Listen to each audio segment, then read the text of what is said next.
Good morning. I welcome those here in attendance and those who may be watching us live or later on YouTube to the Barrie Police Service Board meeting of May the 18th, 2023. I'd like to call the meeting to order. And before I acknowledge the lands for which we are about to meet, once again, we as a police service are dealing with another senseless death of a police officer, OPP Sergeant Eric Mueller, whose funeral is today in Ottawa, and a number of members of our service, some of which would normally be attending today's meeting, will be present. The board extends its deepest condolences to Sergeant Mueller's family, his colleagues at the OPP, and all first responders, including those here at the Barrie Police Service who are again forced to deal with this tragedy. Myself personally, I'm tired of coming in here and seeing the flags at half staff every time. So our condolences.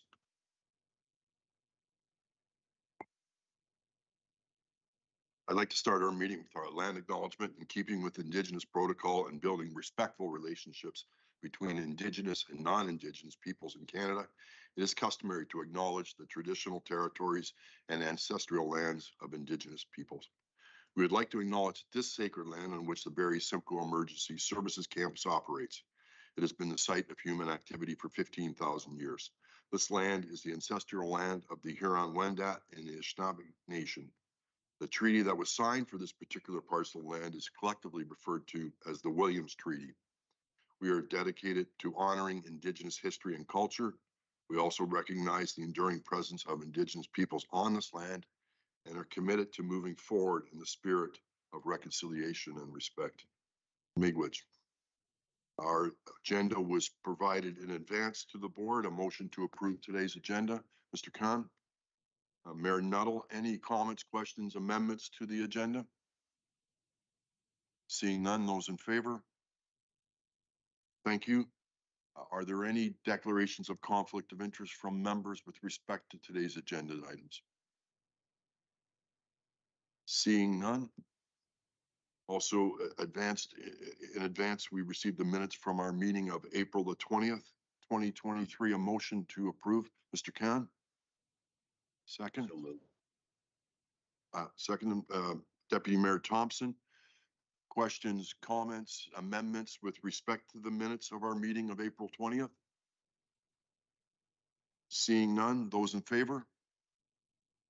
Thank you. There were 3 items in our consent agenda this morning.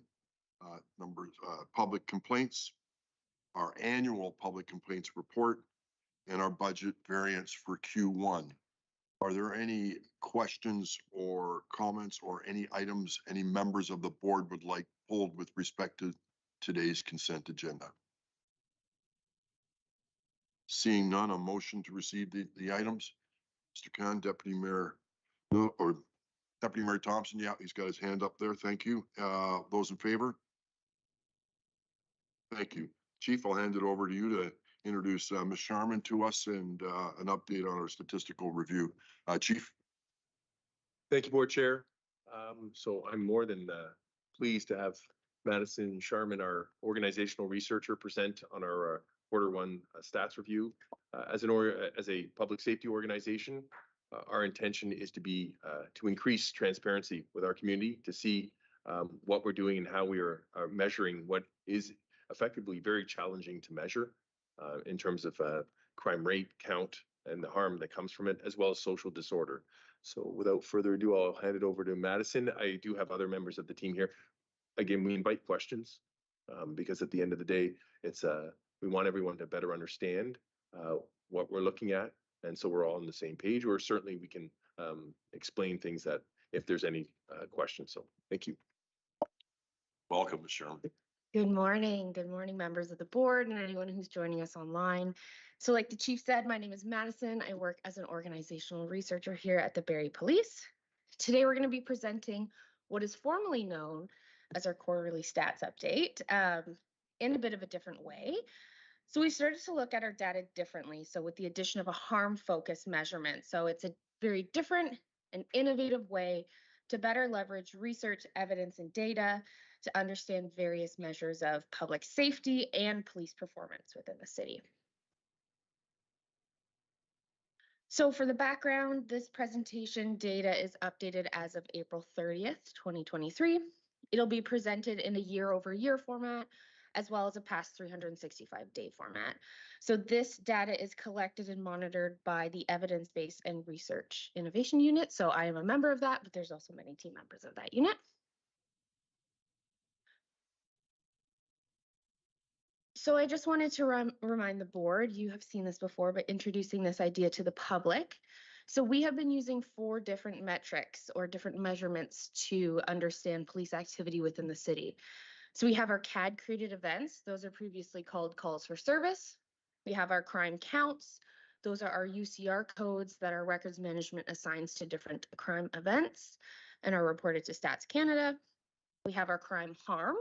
That's that newer one, the addition of a weighted metric, and that comes from our UCR coded data. We'll discuss this a little bit more in depth later on. And then social disorder. So this is often measured through sheer volume or CAD events, often reflect public perceptions of safety through this metric. So when we look at our CAD created events, CAD is a system used to assist the BPS in recording information received, assigning the response priority, and dispatching officers to attended events. So CAD is prioritized through a scale of 0 to 4. Events can be classified as emergency, non-emergency based on priority and ranking, and can change if additional information is required. So like I said, CAD events are categorized by priority. 0 is of the highest priority, which may seem counterintuitive, but 0 is the most serious. 1 goes into urgent, and together 0 and 1 make up our emergency response calls. And then we have priority 2 to 4, which are considered a non-emergency response. And each require a different level of police response and specialized unit response. So if we look at our CAD created events for the past couple years, overall, we're actually seeing in this current time period, we are trending upwards. So that's something we're keeping an eye on. Of course, we saw calls for service dip in 2020. That was an anomaly, especially with most of the lockdowns, and are kind of returning to those normal levels. So digging into our data a little bit more, we see our most common call for service or CAD created events is actually a 911 hang up. This makes up about 19% of our total calls for service right now. Less than 0.6 of these calls require a physical police response, but it requires pretty heavy communicator response because there is an investigation in our communications unit to determine if a police response is really required. So although it's not requiring a police response most of the time, it is a pretty heavy resource driver for our communications unit, even if it's a missed dial. So if we go to our next slide here, looking at the calls, CAD events reflect volume and community perception. What our community is calling us for. So here are yellow. This highlights our social disorder kind of calls for service. So we do see that in our top 10. The other 2 we see, the blue, are officer generated. So that's not impacted by what the community calls us for. So our community service mainly consists of our hotspots, and then traffic enforcement are often officer generated through traffic stops. So here we look at our reporting methods through CAD. So most of them come through our non-emergency line. Next, we see through the 911 call channel, which has actually steadily been increasing since 2018. Then we see officer-generated calls, online reports, and walk-ins. We're really excited to see the number of online reports have been increasing. That could also be because we have increased the scope of what can be recorded online. So things like fraud were recently added. So we're seeing the community use that channel much more. And this is our breakdown of CAD created events by priority. So we see here, like I mentioned, about 32% of our calls come in as emergency, And again, those require very different police responses than some of the other ones, right? So making sure our deployment is appropriate with what is coming in through our calls. Now we're moving on to our crime counts. So removing some of the noise that comes with our CAD Created Events. So this gray path here is what we're expected to follow. So think of it as when you're bowling and these are kind of the bumpers on the bowling lane. For the most part, we stay pretty consistently within our normal ranges, what we would expect to see. We did see an unexpected dip at the end of April, but we are continuing to monitor that and our numbers are coming back to what we would expect. So that is not too alarming. Now I'm going to talk a little bit about our harm trends, but I want to situate ourselves again with the harm metric and especially introducing this to our community. So to measure harm, we use the Canadian Severity Index. So that may sound familiar. That's what we use when we talk about Canada's Safest City, those kinds of things. That's where the public may have heard that. It's developed and maintained by Statistics Canada. So it assigns a weight to each crime type based on sentencing across Canada. So it's based on the incarceration rate for that offense and the average length in prison for that offense. So that's how it's created. Importantly, police have no influence on this metric. It is completely separate from us, what adds legitimacy to that metric, and it's actually created by the judiciary. And here are some samples of some criminal code offenses and their scores, so we can kind of situate ourselves within the metric. Of course, murder of the first degree being the highest. The worst you can do to someone is kill them, and so that would be our worst. And then this is just kind of a selection of different ones. It's not an exhaustive list, but again, just to kind of situate ourselves within the metric. So this is what counting crime looks like when you use solely count. So in this example, we have theft under and aggravated assault. So right now, by the way most police services are counting, that's a 1-to-1 ratio. Now we understand that this ends up being problematic because we know the impact to community and victim are very different depending on what kind of offense we're looking at. It's also a very different way to deploy resources, right? So if we're looking at two areas, one with 100 theft unders and one with 100 aggravated assaults, those two areas require very different police responses. And that's really where our harm score can leverage that. So this is what those two event types look like with the same volume, but using a harm metric. So again, just showing that impact to victim and community really outweighs when you're looking at a violent assault versus a theft under. So harm is actually broken up into 3 different categories, and that comes out of research from Dr. Lawrence Sherman. So the idea is we have a community reported, a proactively detected, and a commercially detected. So community reported is mainly things that the community calls us for, involves a person victim, and things that we don't have any influence over or no external party has any influence over. Things like proactively detected, those can actually be influenced by various police resources and priorities where they're going. For example, you create a task force, they target a certain event type that can drive that event type up, perceiving as less safe. So that's something we keep in mind, is that can be influenced by police activity. And similarly, the commercially detected. So that can be driven by external resources. So things like loss prevention officers, those kinds of things can bring those counts up. So it's important for us to still monitor. However, we separate them out just to give us some further context when we're looking at our numbers. So this is our harm trends by type in the city of Barrie.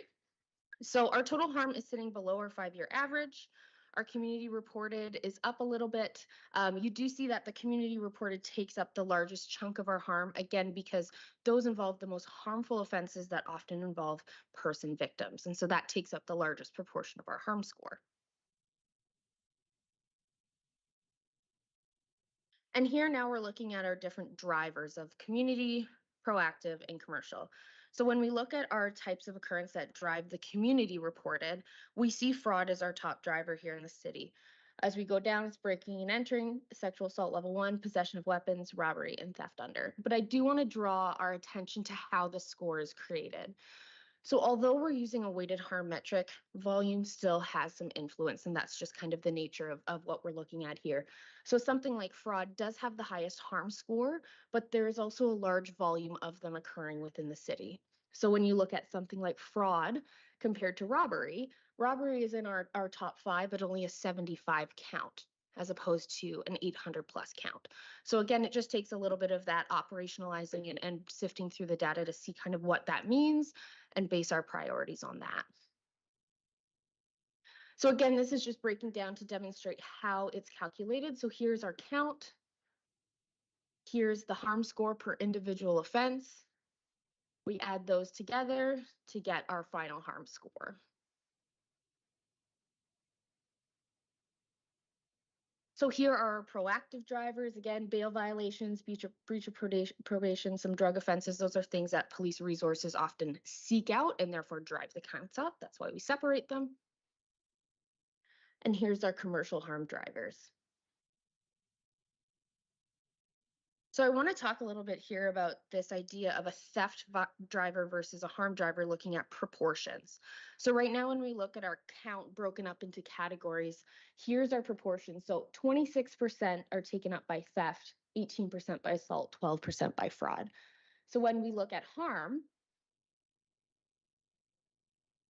the order of those things change, right? We're looking at things differently using a different lens. So when we add them together, we can see what the true volume drivers are versus the true harm drivers. And again, it just adds different metrics. So something like theft is very clearly a volume driver, as opposed to something like murder, which has a 0% proportion of count, but a 5% proportion of harm. And so it's just a different way to look at our numbers and add some context. So this is our community reported harm map throughout 2022. We can see the hexagons move around. The darker and taller the hexagon, the more harmful the area. So as you see, harm is extremely concentrated and it moves around a lot. That's very indicative of us having a generally low harm city. We can see it move, and often our operational sergeants are able to point to a specific event that has caused that tower to jump. So we closely monitor that. I do want to make a quick note about using hexagons. So hexagons are a regularly shaped feature that allows you to normalize geography for thematic mapping rather than being constrained to irregular shapes, things like census tracts or kind of these arbitrarily divided up areas. So that's the mapping that we've been using. That's been kind of trending upwards within the world of geography. And it helps because of the disparity in some of these shapes, things like wards and stuff. They're not as equal. And so this kind of normalizes for that and a better way to look at our harm. So if we look at our harm spots, this is so far in 2023, we have our 7 harm spots that have been checked nearly 400 times. And this is looking actually at our harm-based deployment pre and post. So like I mentioned, we've picked those 7 harm spots that we've been checking. So this blue hatched line is 2022 before we started doing our harm checks. The solid blue line is 2022 after we've done our harm checks. You do see a dramatic decrease there. And I think even more impressive is the orange line, which is then now our 2023 post-harm deployment. And when you look at that in comparison to what we were seeing last year in those areas, it's really showing the effectiveness of this harm-based deployment. So through our directed patrols, we've actually seen a 70% reduction in harm in those targeted areas and a decrease in volume by 36%. We've also found that on average, when we reevaluate our harm scores, nothing nearly hits the high scores of our original. So we're actually keeping our baseline of our harm spots lower, which is again, another measurement of success. So this last graph here, again, our hexagon map shows our harm versus our volume. And it shows 2 very different pictures of the city. And this is why it's so important to look at things with different lenses, because these 2 maps require 2 very different police responses. So when we look at our harm, again, we have those few identified towers. We're able to point to what those mean. Again, because we're a generally low harm city, 1 or 2 offenses can really drive our numbers up, and we're very sensitive to that metric and that fluctuation. That's where the operationalization comes in. But this is what our community looks like. I would like to point out there's a lot of places with no harm or a lot of places with low harm. When you look to count, of course, our calls for service, you're going to see a lot more places that have experienced some sort of issue where they've reached out to police, but our concentrations do not look the same, and our volumes definitely do not look the same. So next steps, we're going to keep monitoring. We continue to look at our harm spots, and I'm happy to take any questions. Thank you, Ms. Sharman. Mayor Nunnall, please. Yes, thank you, Mr. Chair, and thank you for the presentation. When you're on the slide, I think it's slide 28.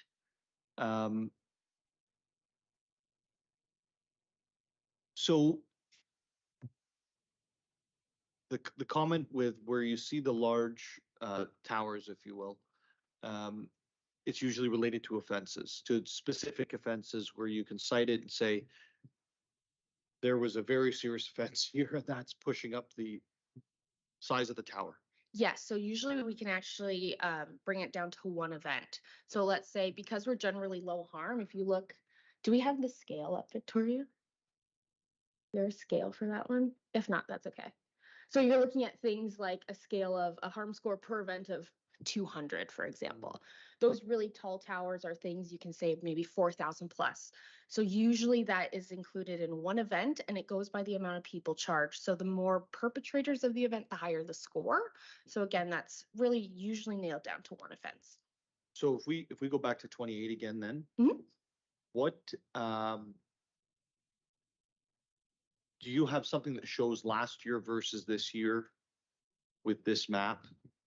We do in another PowerPoint presentation that For next meeting, yes. Is it possible to Yeah. have that? Because I think Absolutely. It'd be interesting to see, you know, the volume plus the harm maps year over year. And is there a change? And I think that you've actually already stated through your statistics, which are incredibly encouraging, quite frankly, that there is a change. Yes.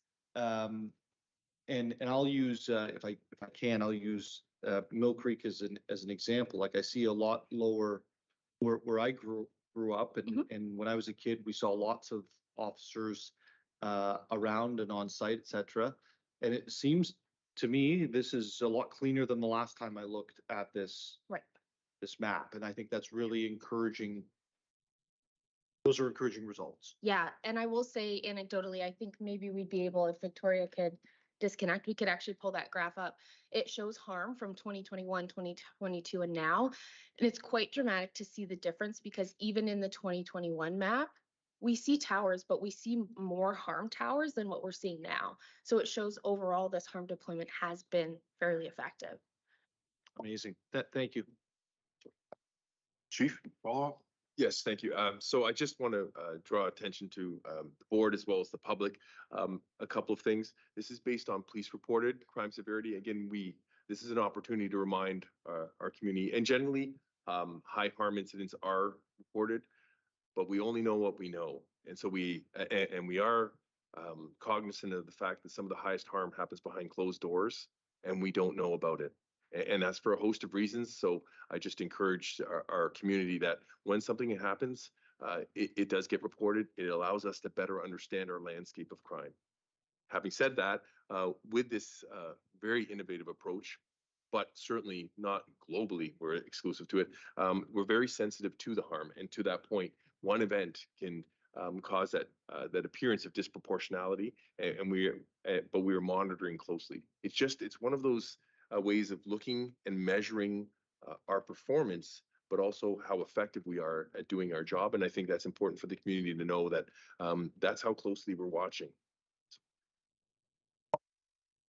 Thanks, Chief. Mr. Collin, you had a question. Thank you, Chair, and Ms. Sharman and your team. Thank you. I mean, incredible how you've been able to evolve the way you're communicating your research data, and I think it's notable. So thank you for that. Just for clarification, one thing that you did mention to the mayor was, and I just wanted to confirm, if there was an incident that included a higher harm count and there were multiple persons who were charged in that event, so it might be one assault, but four people who were involved, they each would get a compounded score result. So Yes, so that harm score would look like an assault times 4, for example. And so there's a lot of little nuances with how the data is tracked, and we are kind of limited with what we've got in terms of our data structures. But that's the best way we've found it working so far, so that in a way, those increases do jump, but we're capturing everything that way. And then we have our operational sergeants that can come on and understand that that was one assault with 4 perpetrators, but that spot has still lit up because we know that's a high harm area. very good. Separate from that, just I've heard it stated before that for many, perception is their reality.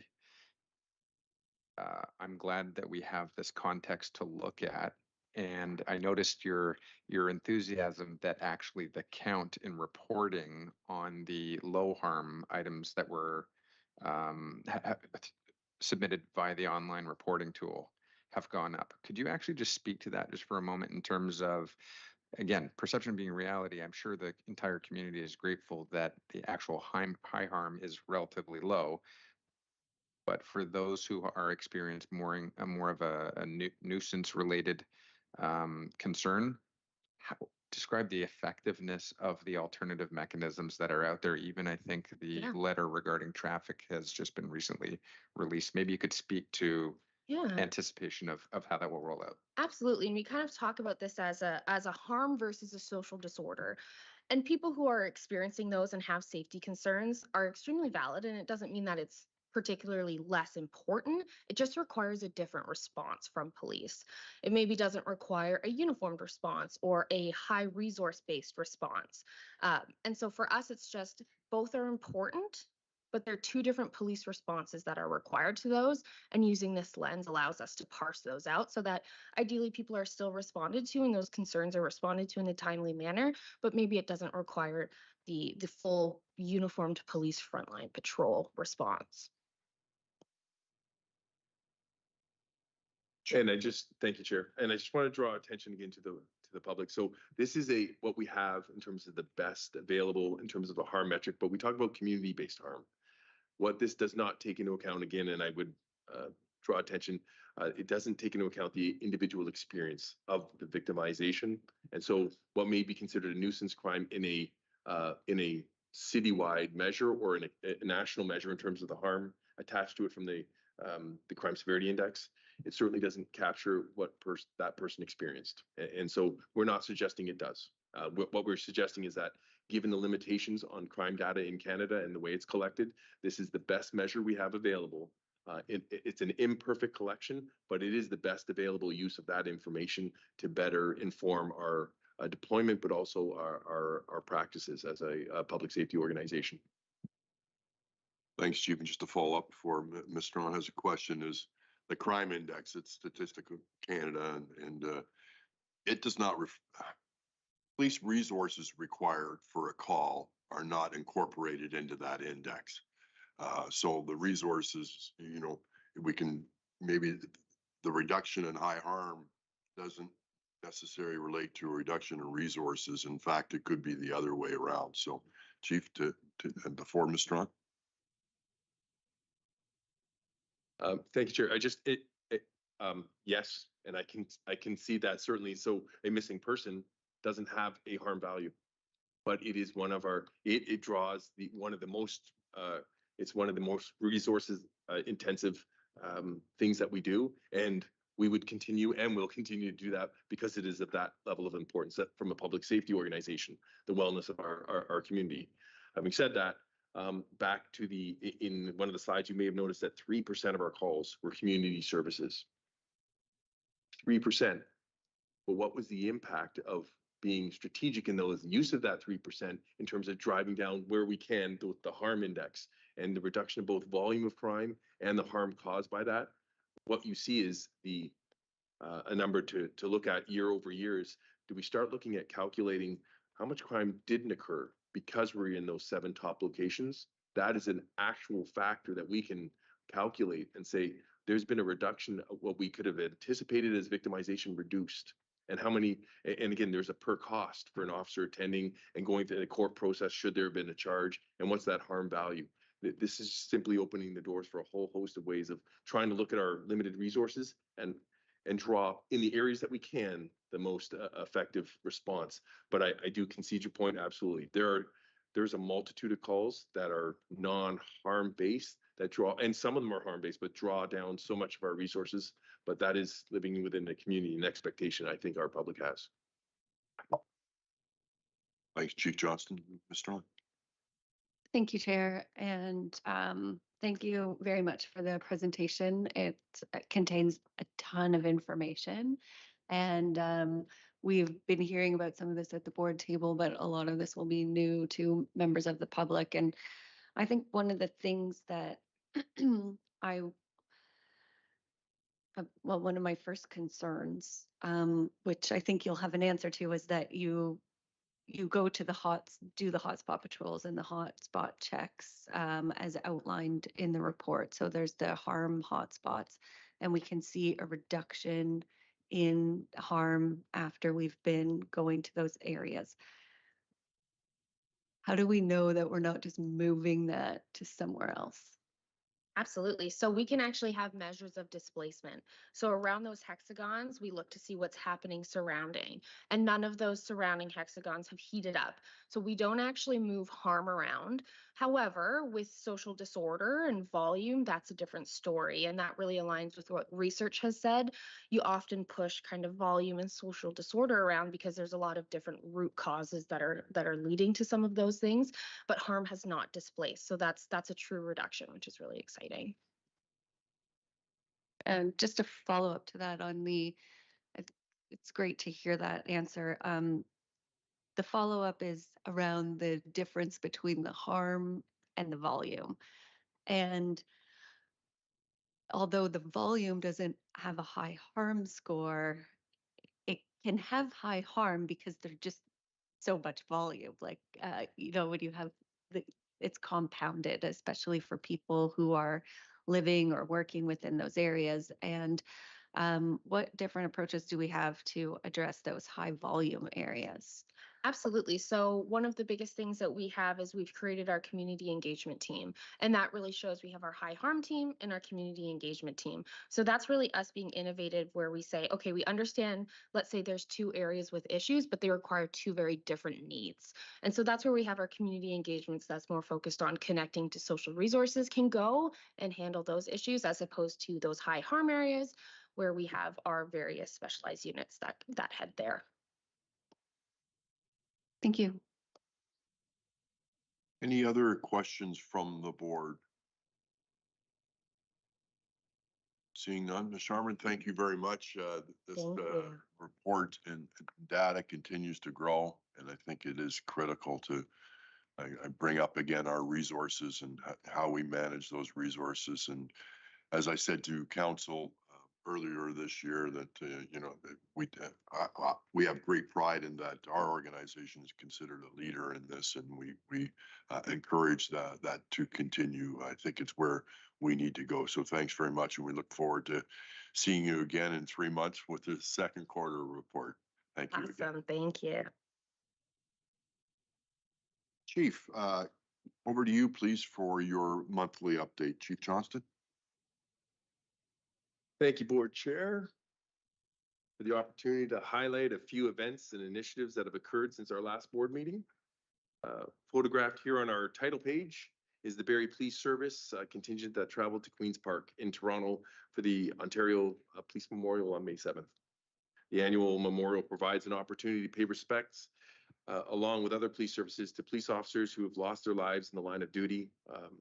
This year, we marched alongside our friends from South Simcoe Police.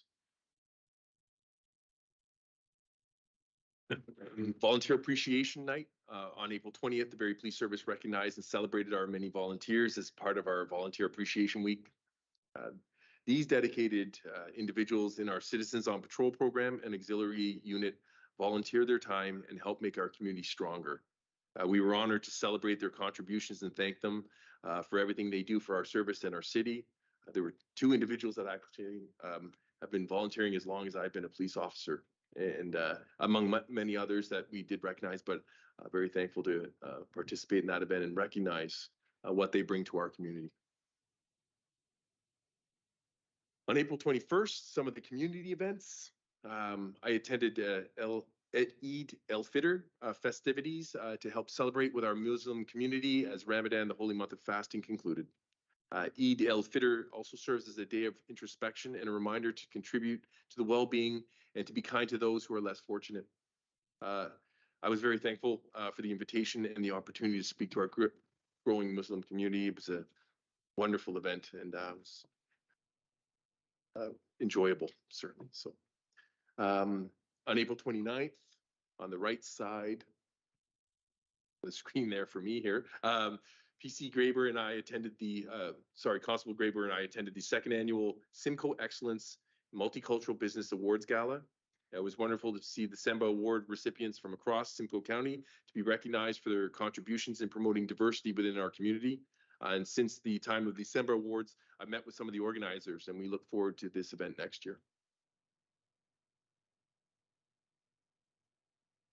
Some of our service highlights. So on May 2nd, the Barrie Police Service, the Internet Child Exploitation Unit facilitated an in-house training day. Investigators from TikTok, Uber, and Homeland Security provided our members with current and relevant information that will greatly assist them with a variety of investigative matters, including how to obtain investigative information through written requests and production orders.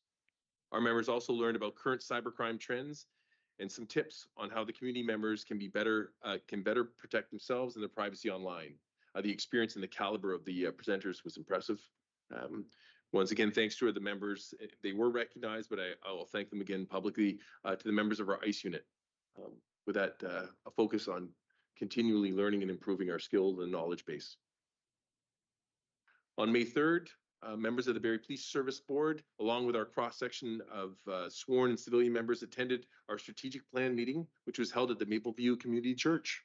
The day was a success, with it being broken down into 3 sections to explore and discuss each of the 3 strategic plan priorities. Later in the day, we had a community partner panel speak to the group about their services and further educate our members on the variety of services they provide to our community and members who need it most. These critical conversations are necessary. We need to continually challenge and push ourselves to improve how we deliver public safety services to our community. And it is a time to remind ourselves of the why we do it as well.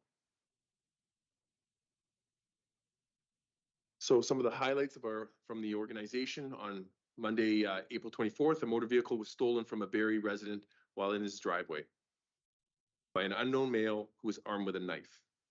The male sped off and was observed to be operating the motor vehicle at excessive speeds and in a very dangerous manner. A short time later, police were able to locate and stop the stolen vehicle, where a 30-year-old male was taken into custody. This incident concluded with no injuries to any member of the public or the Barrie Police Service, but had the potential for a far greater serious outcome. The accused is facing 27 criminal charges, which include robbery, utter threats to cause bodily harm or death, assault with a weapon, 6 counts, dangerous operation, mischief over 5,000, operation while impaired by drug or alcohol, flight from police, and obstruct peace officer. On April 23rd, officers from the Barrie Police Service stopped a motor vehicle being operated by a known suspended driver. Investigation revealed that the driver was wanted on 2 outstanding warrants and that the passenger was also found to be breaching a release order from June last year. Subsequent to the arrest of both males, police located and seized a large quantity of suspected cocaine and Canadian currency. The driver, a 39-year-old male from Barrie, and the passenger, a 23-year-old male, also from Barrie, are both facing drug-related charges that include possession of cocaine and trafficking in cocaine. May 8th, outstanding suspect in catwalk shooting arrested.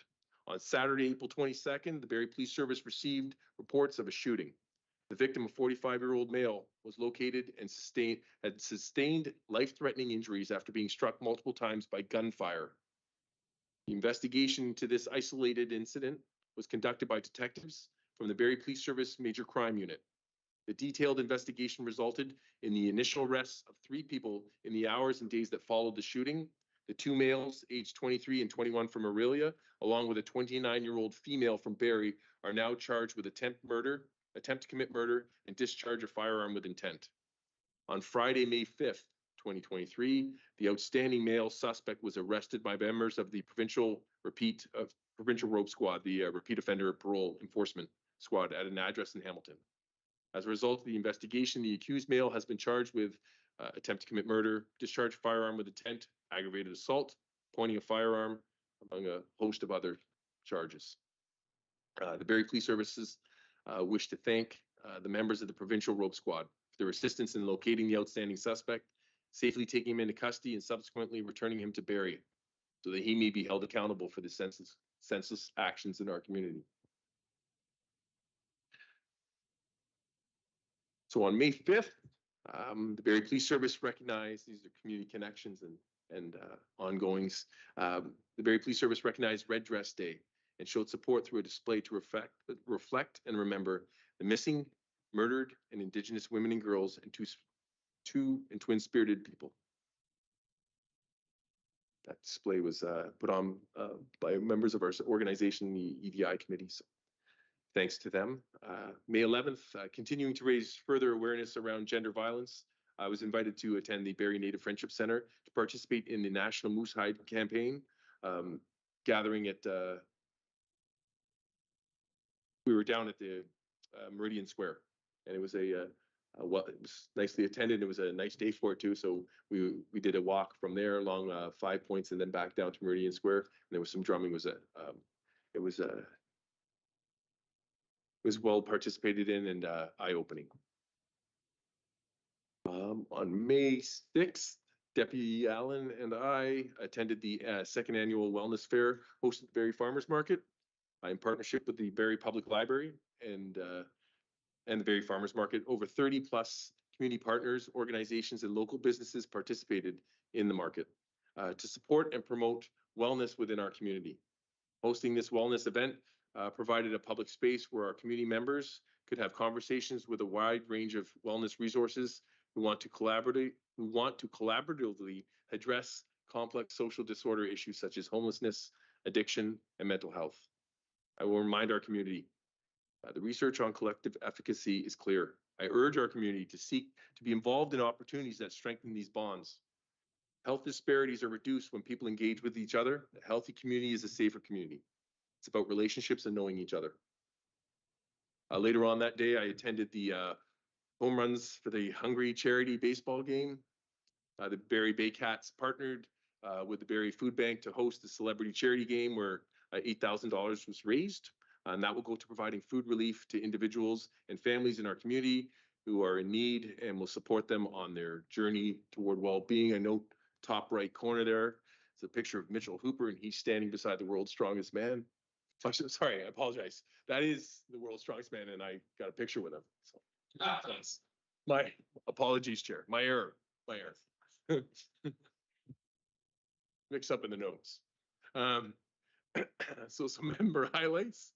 On May 4th, members of our service attended the Ontario Women in Law Enforcement Awards Gala and proudly celebrating our award nominees in the following categories: community service, leadership, excellence in performance, and the Civilian Award of Achievement. We had 5 of our members receive their 25 years of service awards, and 2 members received their 30 years of service awards. On May 9th, Hope from the Season Center for Grieving Children stopped by the Barrie Simcoe Emergency Services campus to meet our members. Hope was then brought to the boardroom where she was named as an honorary member of the service for her efforts to help grieving hearts with hope. It wasn't long before she was back on the road and headed to her next Hope Around Town meets and greets. On May 13th, hundreds of family members, friends, colleagues, and police members from several organizations participated in the Greg Pieshawa 5-kilometer memorial run held down on our waterfront. Together, we paid respects for Constable Pieshawa, who sacrificed all back on December 27th, 2022, while protecting the community he took an oath to protect. Thank you to our members and their families. We had a huge showing. And a special note to those members who took up the challenge to wear their armor and weighted vests during the walk run, to recognize that we are now called to carry the weight community safety that is no longer Greg's to carry. A hero in life, not death. On May 14th, members of the Barrie Police Service traveled to the American Society of Evidence-Based Policing Conference held at the University of Nevada with presenters as far away as the UK, New Zealand, and Australia. This conference has been designed to drive the global public safety conversations towards ensuring the least harmful, most effective, and safest strategies are employed to prevent crime, reduce harm, and improve community wellness. On the second day of the conference, members of the Barrie Police Service led two separate presentations, the first being on fueling change in the aesthetics of policing, and the second being on harm spot policing, evidence from the Barrie Police Service. The importance of this conference is for like-minded progressive policing professionals to continue to educate others about evidence-based policing practices, advocating for their use in everyday policing, and facilitating the creation and dissemination of research that is used to frontline police officers, senior management, and stakeholders. Board Chair, that's the completion of my the Chief's update. Chief Johnston, thank you. Questions from the board for the chief, please? Ms. Smith. There we go. Sorry, not a question, just a comment. Thanks for the presentation and congratulations to you and your team, most of which are here on the presentations at the conference and being recognized for the innovative practices that we are deploying here in Barrie and helping to be a leader in that area. So congratulations to you, Madison, the rest of your team, and of course, all the officers that are carrying out the work.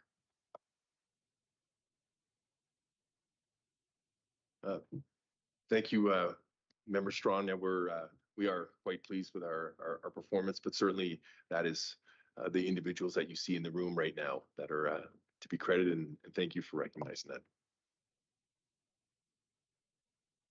I have a comment too. You know, Chief Johnson, in your reports all the time, you recognize accomplishments by members of the team, and you omitted one on purpose. Is yourself on this weekend. The board congratulates you as you attend Cambridge University in the UK to accept your master's degree in criminology and police management. Congratulations, sir. Thank you, Chair. Questions or comments for the chief from the board? Seeing none, motion to adjourn our meeting. Thank you, Mr. Khan. Our next meeting is Thursday, June the 15th, 2023. Thanks very much, everyone. Thank you.